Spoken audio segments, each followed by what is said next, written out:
some of the points that South Africa has raised in its prosecution? I mean, one of the key ones is the statements by Mr. Netanyahu and other ministers. One that became very prominent yesterday was the invocation of the biblical reference of Amalek and the sort of the massacre that followed. I mean, why did Mr. Netanyahu invoke such a violent biblical tale?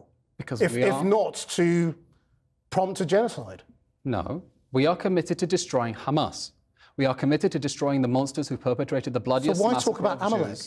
Because it is a very powerful... I don't want to get into biblical exegesis here and start having a theological debate with you, because the Prime Minister knows exactly how that will be understood by the Israeli people, who clearly understand biblical references. It would mean kill them all, which is what the Amalek story was about. All of Hamas, because everyone in Israel understands who the enemy is. We've been very clear, in word and in deed, that the Palestinian people are not our enemy, and we hope to live alongside them in peace in a post-Hamas Gaza. But we are going to destroy the terrorists. But what happened in the biblical reference? It wasn't a searching for a minority of terrorists. It was killing everybody. And that is what's happening in Gaza. The Prime Minister was referring to Hamas. The entire Israeli public understood he was referring to Hamas. The only people who don't seem to understand that are the journalists who clearly have less of a grasp of the book of Exodus than the Israeli public and the Prime Minister. We have been very clear, in both in word and in deed, the Palestinian people are not our enemy. We're going after Hamas because Hamas told us it wants to perpetrate more October 7th massacres. Well, this is what you say. It will if we don't... No, this is what Hamas said. There is a massive gulf between what you say and what you do, because you say you're going after Hamas, this is not but you kill civilians. This is what... Christian, I wish we... Christian, war is awful. War is awful. We don't want this war. We didn't ask for this war. We didn't expect this war. Hamas declared war on us. Hamas declared war on us with an invasion by air, land and sea, and we are now fighting that war. And we are fighting a war because we want to end it. But we want to end it in a way that makes sure that Hamas cannot attack us again, as it tells us day and night that it wants to murder us again.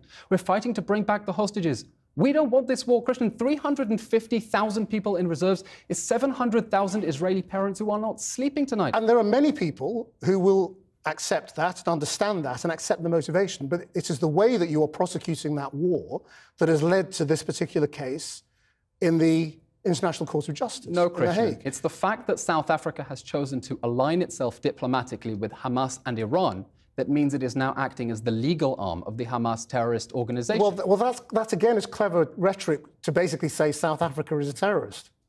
It is saying it's saying that South Africa has decided to play advocate for the devil and serve as the legal defense of Hamas. And yes, it has made itself criminally complicit with the Hamas rapist regime by giving it political and legal cover. Christian, what South Africa is doing here is not fighting racism, it's fighting pro bono on the side of the biggest racist, because it's telling Hamas, we are going to shield you from the consequences of the deadliest terror attack since 9/11.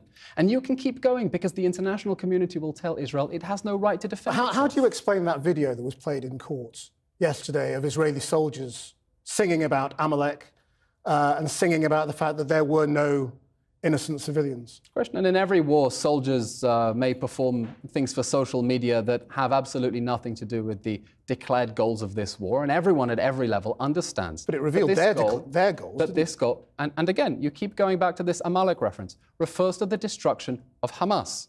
It refers to the destruction of the terrorist organization. It refers to the destruction of the terrorist organization. But in that video, we see them chanting about their own. The Prime Minister has been clear, and the Defence Minister and the War Cabinet, and all those who make decisions, including the Chief of Staff and all the senior generals, that our war is a war against Hamas and not the Palestinian people. So were those soldiers wrong? Was that chanting wrong? Had a senior officer or a politician come in, would they have said, stop that, that's wrong? I'm not familiar with the particular video. I didn't watch the video that was played in court yesterday. I haven't watched that particular video. I was on a flight from Tel Aviv yesterday during the proceedings. But of course, if soldiers say things that are not in accordance with the military goals of the campaign, that is not acceptable. And the army has already disciplined soldiers on occasions when they have deviated from the discipline and the standards that we uphold. So you accept that there could be soldiers who are deviating from your stated goals and killing civilians. Are there any investigations going on? Christian, on cases where soldiers are believed to have acted in violation of the very, very severe standards to which we hold ourselves, that is, of course, investigated. But are there any current investigations? But notice that this is where we're taking the question now. It started with South Africa making a blanket and outrageous statement that cheapens the memory of the Holocaust by accusing Israel of genocide for fighting to bring back the hostages who are trapped in the terror dungeons. And now you're asking about whether there are occasional misdemeanors by soldiers who produce something not entirely appropriate for TikTok. And this shows just how spurious and specious I'm not South talking Africa's about claim is. occasional misdemeanors. We're talking about more than 24,000 people killed. Krishnan, the civilian casualties... That's an extraordinary number of civilian casualties. And it's tragic. And it's tragic... Krishnan, everyone who has been killed since October 7th would still be alive if Hamas had not declared war. If Hamas were not fighting this war from densely populated areas, and no one else would be hurt. Yes, but this didn't start on October the 7th and laid down in their its terms, arms. did it?